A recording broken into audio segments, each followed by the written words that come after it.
Hi, everybody. Brad Truax here from Eastman's Woodlands and Wildlife Committee, and today we're going to talk about raccoons.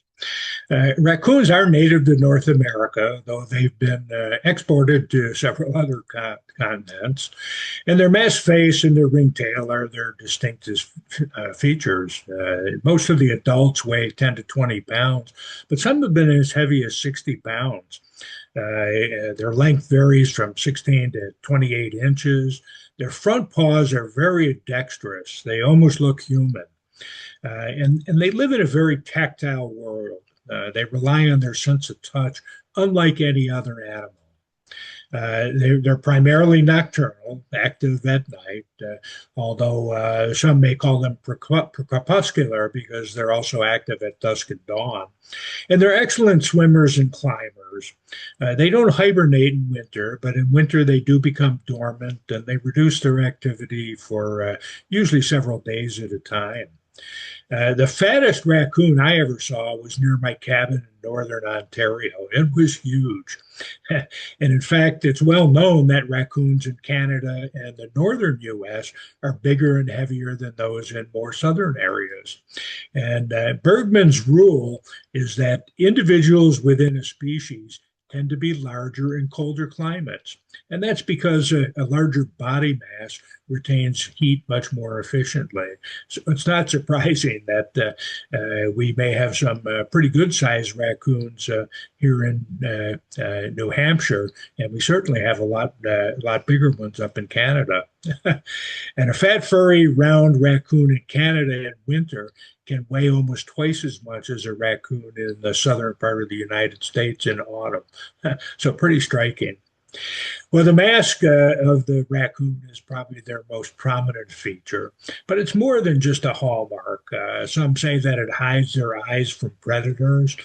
Others think it's to reduce glare. And most likely, it helps them see better in the dark by reducing some of the peripheral light. Remember, they're out hunting primarily at night, and being able to see well at night is certainly an asset, even though most of what they do is use their tactile abilities while they're hunting. So the tail, the raccoon's tail is ringed with usually 5 to 8 bands, and the tail pattern is actually unique to each raccoon. So it's almost like a signature. It can be used to identify individual raccoons. And the tail also helps the raccoon keep its balance when it's climbing up trees. The coat of the raccoon is grayish with a lighter bottom. The outer fur is very coarse. The inner fur is very soft. And that inner layer traps air for both insulation and produces some buoyancy when they're in water. And the outer layer helps repel moisture, whether that's rain or snow. The raccoon paws are extremely important. These hand-like paws have long finger-like toes that make them very dexterous. And each paw has 5 digits with small non-retractable claws. And those paws have more sensory receptors than are seen in almost any animal. And it helps them open trash cans or even open doors.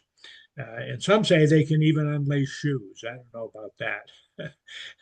They're interestingly though, their hind feet can also rotate 180 degrees, and that's very helpful for them to be able to climb down trees head first.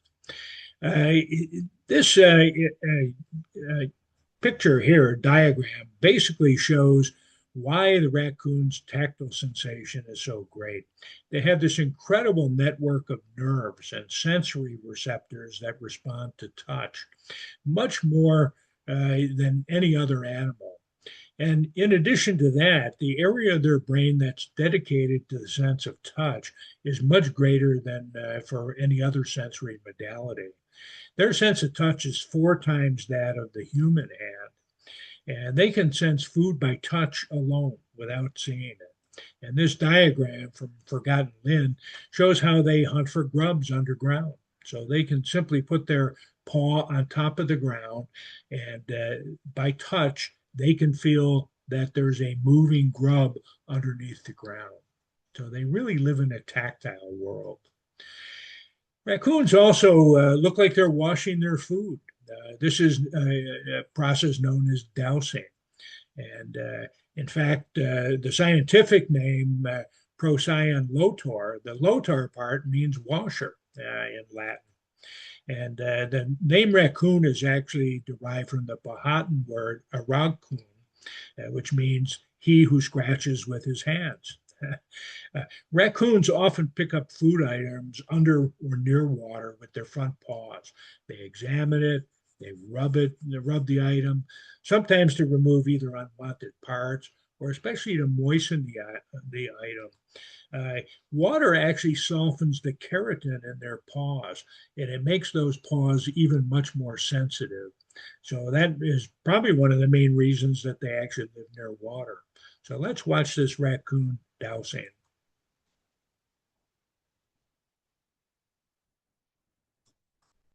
That's known as dousing. And again, while they're not really cleaning their food, actually what they're doing is they're feeling it to know whether it's something that they can eat and also to help them get it ready for eating. And they do these same movements with their paws even when there's no water available.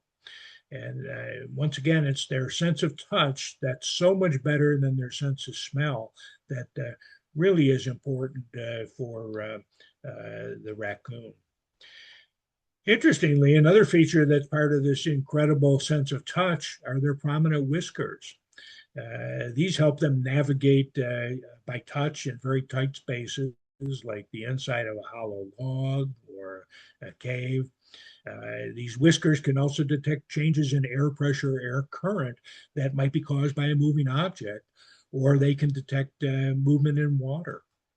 And they also have whiskers, interestingly, on their front paws that enhance their sense of touch. They do have other senses as well. So, in addition to this incredible sense of touch, they have a pretty good sense of smell. They can often smell prey just a few inches underground. They can also detect odors at communal latrines that might lead them to a mate. They can detect the scent trail of a specific animal. And their eyes are also adapted to good functioning in low light conditions. Remember, they're usually out hunting at nighttime. There's a structure behind the retina called the tapetum lucidum, which bounces light back toward the source of the light, similar to what a mirror does. And that is why you're likely to see a raccoon in your headlights. You actually see the bouncing of that light off the structure. And they also have sound, the ability to hear sounds that we can't hear. So very high frequency sounds like those that are made by insects or other potential prey. So they do use a variety of other senses, but far and away the most important sense that they use is that tactile sense. Raccoons are good swimmers. They sometimes the whole family will go for a swim, and they've actually been known to coax dogs into water and actually drown the dog if they're confronted. So here you see a whole family of raccoons that's swimming around in this little pond. Raccoons are fighters. They're powerful fighters, and they can kill an attacking dog that's twice as big as they are. So unless the raccoon is rabid, it usually won't attack a dog, but it will lash out at a dog that approaches its kits. And raccoons can inflict serious injury on small or old dogs. And if they can coax that dog into water, their swimming and fighting skills are no match for the dog, and often the dog ends up drowning. If your dog is involved in a fight with a raccoon, you do need to seek veterinarian attention immediately, even if your dog's rabies shots are up to date. Raccoons are very smart. They're amongst the most intelligent animals. Researchers have found that they could remember how they opened an item 3 years later. And they perform many complex tasks for researchers. Their ability to open trash receptacles, open doors, and other lock structures is legendary. And they've been seen even using rudimentary tools, such as using a shell to open the shell of a mollusk. They actually kind of crank it open. Very interesting. And they've actually been shown to recognize individual human faces. So they're incredibly smart. Their brain to body size is not quite as high as humans, primates, or dolphins, but it's actually much higher than most other animals. And the area of their brain that's dedicated to tactile information is again disproportionately higher than in almost any other animal. And many consider their intelligence to be similar to that of monkeys or other primates. So raccoons are very inventive. Often they'll forage in groups for food. Let's watch these raccoons team up and use their hand-like paws to open these trash cans. Sometimes they've even given birth in trash cans. So there's one raccoon on top of a trash can. Oh, here comes another one. Remember, I said sometimes they work in groups. So they're checking out how are we going to get into these trash cans? Let's talk this over. Okay, starting to use his hands.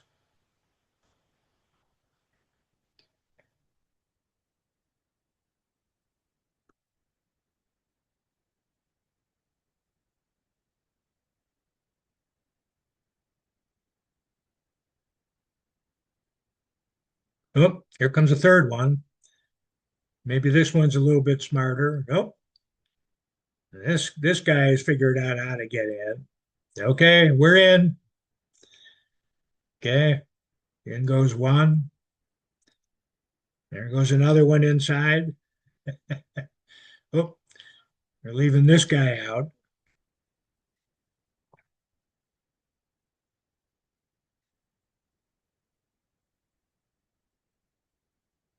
Okay, he's going to look around, see if he can find another way to get in. So he goes down.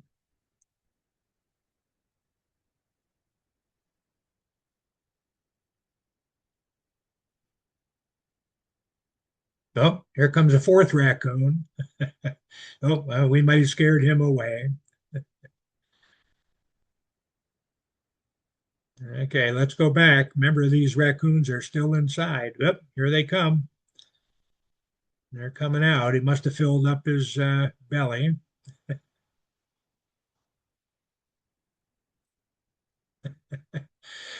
Okay, quite the show they put on. Raccoons are both solo and social. They often hunt alone at nighttime, but the females will hang out obviously with their kids, and the males will sometimes hang out with other males in groups of up to four.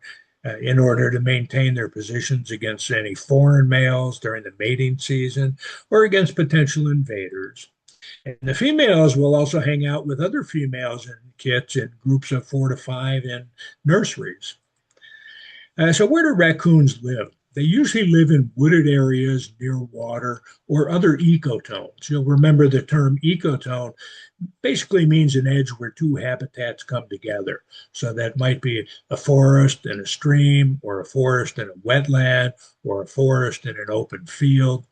And that's extremely important for the raccoon. They like wooded streams or lowland forests and marshes, mainly because amphibians, crustaceans, and other animals are easily found around the shore of the lakes or rivers, and those are important parts of their diet. They need trees to be able to climb, but they tend to avoid areas that have a lot of beech trees, mainly because the beech trees have very smooth bark that is more difficult to climb on. Tree hollows and rock crevices are preferred by raccoons for their sleeping, winter, and reproductive dens. And they also might use burrows that were dug by other animals, or they might use dense undergrowth, hollow logs, tree crotches, or even haystacks for denning purposes. And they may den in riverbanks or abandoned beaver lodges. And some raccoons have adapted well to urban life, where foraging in those trash cans is legendary. They can also den under porches, in attics, in abandoned chimneys, or under bridges. So again, tree cavities make the best homes for raccoons. They're very good climbers. These tree dens also make pretty good camouflage and basically keep them away from some predators and from the elements. So again, they like stone walls too. This family of raccoons was caught on a stone wall here at game cam one night. And if you look way at the back there, you'll see several raccoons climbing over a stone wall. So what do raccoons eat? Well, they're omnivores. They'll eat almost anything. Their food is about 40% invertebrates, 33% plants, and 20% vertebrates, but it obviously depends on the season. In spring and early summer, they're eating mostly insects, worms, grubs, and other animals that might be available early in the year. Sweet corn is a favorite. Uh, and they prefer prey that's fairly easy to catch. So, especially things like crayfish, insects, fish, amphibians, and bird eggs. And raccoons are notorious predators of eggs and hatchlings in both birds and reptile nests.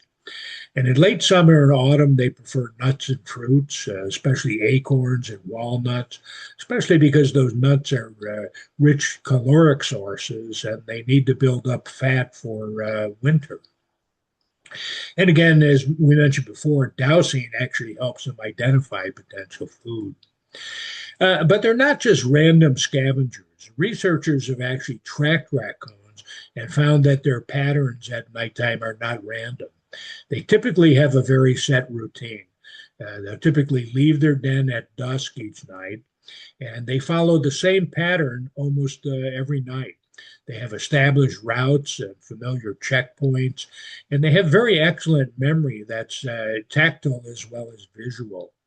And they'll follow these routes because they previously found something rewarding at the end of that route.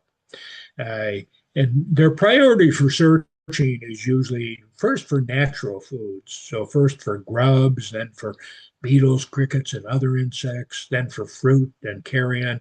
And garbage is usually the last. But if they learn from prior experience that it's easier to get into unsecured trash than to find grubs underground, they'll go for those trash cans first. So when do they hunt? Once again, they're mainly nocturnal hunters. They typically leave their den at dusk in order to hunt, and they typically cover several miles each night when they're hunting, particularly the males.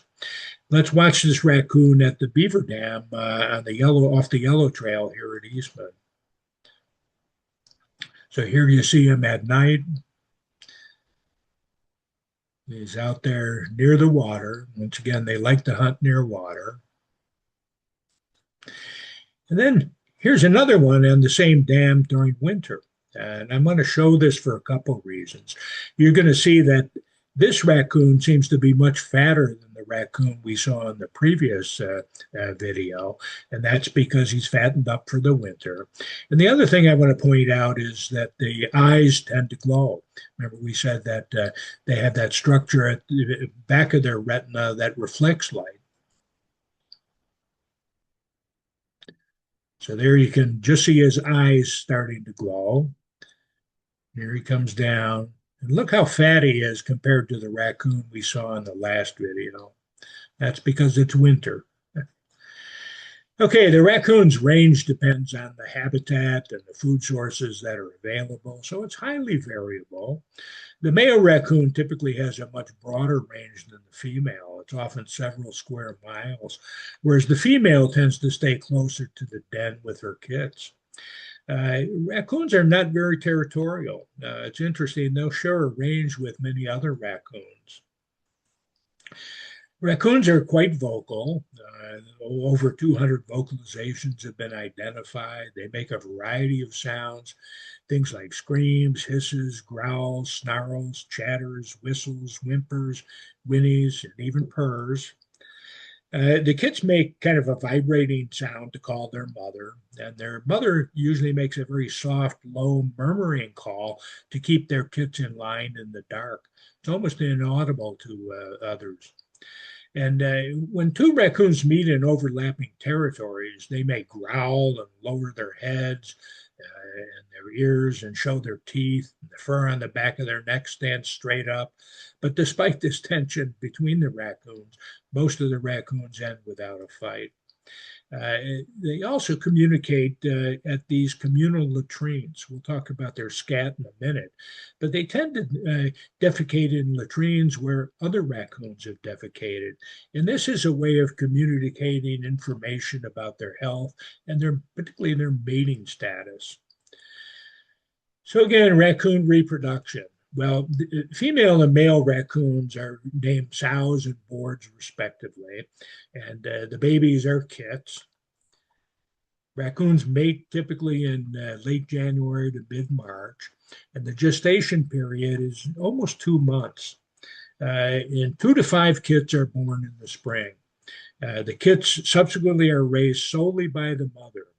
Dad basically is a no-show. And the mothers are fiercely protective of the kits, and they'll teach the kits to climb, to hunt, to swim. And by late summer, the kits are learning to find food for themselves. But the kits usually remain with their mother through that first winter, and then they'll disperse in the following spring. The female may share her range with the females may share their range with the mother, but the males typically go off and find their own territories. And it's not unusual for only half of the young born in any one year to survive for a full year. They're actually most vulnerable during the first few days of life. So again, 3 to 5 kits are usually born in the spring. The mom raises the family on her own. She feeds them, protects them, teaches them to climb, to swim, and to forage for food. So here's a raccoon family. This was a pretty big one. This is a mom with, looks like 4, maybe 5 kits. Pretty big family. Raccoons, again, have hand-like feet. They have 5 finger-like toes on the front and rear feet. There's a small claw that may show. There you see the prints in the sand. Here you're seeing them in the mud. Again, 5 finger-like toes in the front and rear feet. Note in this one, there's also a print of a canid. This could be a fox, more likely a coyote based on its size. So again, these 5 finger-like toes are on the front and rear feet. The fingers are longer on the front paws. And note the walking pattern here. They have what we call their gait is it's a pace pattern. So they will move the paws, the front and back legs on one side, then the front and back legs on the other side. We'll show you walking in a minute. So it's kind of a unique pattern that they get because of this pace pattern. Some people also call it a 2-by-2 gait, where the right foot moves forward, followed by the right hind foot. Then the left front foot moves forward, followed by the left foot. And the distance between the pairs of tracks is usually about 10 or 11 inches. And also note that when they walk, the whole foot tends to be flat. That's a little bit different than animals like dogs, which tend to walk more up on their toes. So again, we're going to see this pace gait in slow motion and watch how the limbs on one side of the body move at the same time. So again, you'll see the right foot moves forward, followed by the right hind foot. Then the left front foot moves forward, followed by the left rear foot. They can run up to 15 miles an hour for short distances, but they seldom need to run. They usually move fairly slowly. So there's the left side moving front. Now the right front followed by the right rear.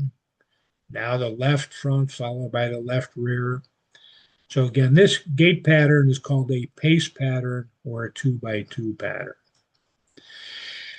Raccoon scat. The color and consistency and the shape may vary depending on what they're eating, but most of the time their scat is tubular with very blocky ends.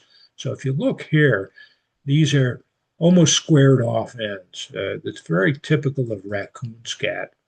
And they often scat in communal latrines that may be found at the base of trees that they're climbing, or on top of flat rocks, or even on top of some walls. And it's very important. Do not touch, do not pick apart or smell scat that you think might be raccoon scat. And that's because it may contain parasitic roundworms that are dangerous to humans.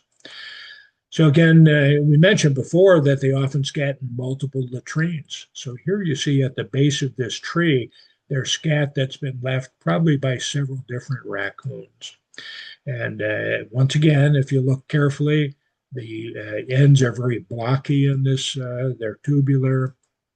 And again, warning, don't touch, don't pick apart, or don't smell this. And that's because it's dangerous parasitic roundworm. The raccoon roundworm basically is a parasite that causes disease. This is the name of the parasite. It lives in the intestines of raccoons, and it usually doesn't make the raccoon sick, but the eggs can be of the parasite can be excreted in the feces of the animal, and people can become infected if they accidentally ingest those eggs. And once those eggs are ingested, they hatch into larvae that can penetrate the gut wall and migrate to other organs, including the eyes and the brain. The incubation period for that parasite is usually 1 to 4 weeks, and the symptoms might include nausea, fatigue, and large liver, loss of coordination, loss of muscle control, impaired vision, and others. And the humans that get it are usually very young. Median age is only 1.6 years, mostly males, and 18% of the people who got this resulted in death. And young children and people with developmental delays are at particularly high risk for raccoon roundworm. And it probably has something to do with what we call hand to mouth behaviors like geophagia and pica. Geophagia is the tendency to eat dirt. Pica is the tendency to eat inorganic things like paint chips or other things. So again, it's probably in these young children or people with developmental delays who have this hand-to-mouth behavior.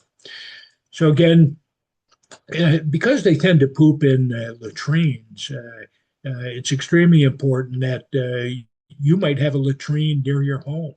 It could be near a tree stump or a wood pile, could be under your deck or a patio, even in attics or garages. So it's extremely important that you remember that chemicals usually don't kill the eggs, but extreme heat does kill those eggs.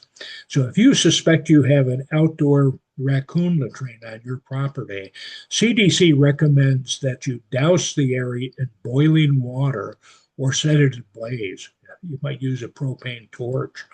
But for indoor latrines, CDC says don't use fire. Instead, they have a cautious cleaning method that uses hot, soapy water. So you ought to contact the CDC website for instructions on how to get rid of that.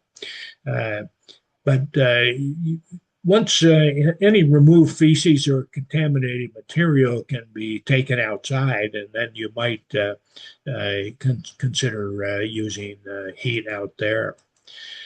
You also should remember that because the raccoons might use sand for latrines, any outdoor sandboxes, if you have raccoons nearby, ought to be covered at nighttime so the raccoons don't use it as latrine.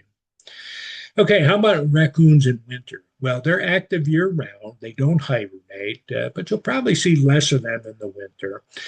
And when it's extremely cold or snowy, they usually enter into a dormant state called a torpor. That's where they slow their metabolism and they'll go to sleep, but they certainly are still arousable. they may stay in that state for several weeks. In preparation for the winter, they store up lots of body fat. Remember, we showed that video of a raccoon that was out in winter. It looked much fatter than the raccoon that we saw in the springtime. And that's because it stored a lot of body fat in preparation for winter. They will drop their body temperature slightly, and their heart rate may slow down from 100 beats a minute down to about 20 beats per minute when they're in this state of torpor. And it's interesting, their sense of touch is also blunted by the cold, so it makes foraging for food much more difficult in winter. And tree hollows and rock crevices are the preferred sites for raccoons in winter for sleeping and for reproduction. And they may also use burrows that were dug by other mammals or dense undergrowth or even tree crotches for dens in winter. And they may den in riverbanks or abandoned beaver lodges in winter as well. Sometimes they'll seek shelter in your house or your property structure when it gets cold out. But they'll still raid your trash cans even in winter. So, what are the threats to raccoons? Raccoons' life expectancy in the wild is only 2 to 3 years, depending on local conditions like traffic volume, hunting, and weather severity. And this rather short lifespan is quite surprising in view of the extreme intelligence and the adaptivity that we see with raccoons. In captivity, they've been known to live up to 20 years. And the natural predators of the raccoon are bobcats, coyotes, foxes, and especially great horned owls. But their biggest threat is humans. The most frequent natural cause of death in North American raccoons is distemper. But hunting and motor vehicle accidents are the main causes of death in many areas. And they can also starve if you have a particularly long, cold winter. And they're susceptible to viral diseases like rabies and parvovirus, and bacterial diseases like leptospirosis, listeriosis, tetanus, and tularemia. And we mentioned that parasitic roundworm that's in their feces, which really doesn't affect the raccoon, but it's potentially transmissible to humans. And that's the reason you should never touch, pull apart, or smell raccoon scat. And people have also got trichinosis from eating undercooked raccoon meat. Okay, urban raccoons tend to live longer than rural raccoons. And that's probably because those large predators of the raccoon don't live near urban areas.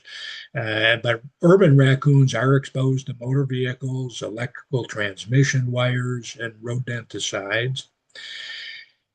Remember, raccoons are nocturnal animals. It's really a tactile world where touch is so much important than vision and their other senses. But they share that nighttime environment with owls, coyotes, foxes, skunks, and opossums. Fortunately, they're not competing for the same food resources with those other animals. But the great horned owl in particular can use its keen sense of hearing to detect even the softest steps of the raccoon in the dark and swoop down silently and kill that raccoon without any sort of warning. So that's their most feared predator in the wild. I mentioned power lines. Raccoons can die from electrocution from power lines, but they can also cause power outages. So in Toronto, Canada in 2023, there were 13 power outages that were caused by raccoons. And here's a video that shows why they might cause those outages. So we're going to see here in a minute, there's a raccoon walking on power lines. He's got his bottom paws on one power line and he's holding on to the upper power line. Pretty incredible. So that's why it caused the power outage. He was probably lucky enough not to get electrocuted himself there. So again, there's one disease in raccoons that may mimic rabies, and that's distemper. Remember, distemper is the viral disease that can you be seen in your dogs. It's a fatal illness and very contagious amongst raccoons. And it doesn't spread to humans, but it can spread to your pets. And the symptoms and signs of distemper in raccoons are wandering in the daytime, loss of fear of people, discharge amongst the eyes that we'll talk about in a minute, confusion, aggression, seizures, vomiting, and glowing green eyes. They may get a pus-like crust around their eyes. And the virus causes mineral deposits to build up on the surface of the eye, and that alters how the light reflects off their eyes and leads to that green glowing appearance. So again, this is showing this crust that's built up along the eyes. And again, that crust actually causes kind of a dispersion of the light that's being reflected from their eyes. So it often gives rise to that greenish glow. So again, raccoons have surpassed skunks as a species most often implicated in transmitting rabies here in North America. But bats now are the most common species transmitting rabies in the U.S. An infected raccoon might appear agitated, aggressive, fearless, or on the other hand, it may simply look lethargic. And though raccoons are sometimes seen during the daytime, they're primarily nocturnal animals. So if you saw a raccoon during the daytime, it could be a manifestation of rabies. Now that's a little different. When we talked about foxes, we said that if you see a fox during the daytime, that's not particularly unusual. But for raccoons, which are basically nocturnal animals, their appearance during the daytime could be a sign of rabies. And if you're bitten by a raccoon, you need to seek medical attention immediately because of the risk of rabies. And if you suspect a raccoon, don't approach it, keep your pets away, and contact New Hampshire's Fish and Game's Wildlife Division at the phone number that I've included there. And don't forget to make sure that your pets, your dogs and cats' rabies shots are up to date. So again, tips for dealing with raccoons. Well, you want to avoid contact with them. Don't touch them or don't touch, pick apart, or smell any scat that looks like it might be raccoon scat. Wear gloves and a face mask if you have to clean areas that have been inhabited by raccoons. Cover any sandboxes. Remember, they might use that sandbox as a latrine. Don't feed them or take them on as pets. Keep your trash very well secured, keeping in mind that they can open even some of the trash cans you have difficulty opening. And don't put your dog food or pet food outdoors because they may find it. And then, even if you move it inside, they may try to get inside to get at that pet food. So you want to close off any openings under porches and buildings, and seal any openings into sheds or attics, cap off your chimneys because these are all potential den sites. Keep any livestock, such as rabbits and chicken, in secure enclosures. And if you're bitten by a raccoon, again, seek medical attention immediately because of that risk of rabies. So what if there's a raccoon in your garage or your shed? How do you get rid of it? Well, first of all, keep the lights on, play loud music, place some ammonia-soaked rags nearby, and remove anything that might have been attracting that raccoon, such as trash or pet food. And before you seal off any holes, you need to determine if the raccoon is left. So you can loosely stuff the entrance point with either balled up newspaper or tape or a sheet of newspaper over the hole and leave that paper in place for at least 3 days and nights. If the paper remains undisturbed, it's a pretty good sign that the raccoons have vacated.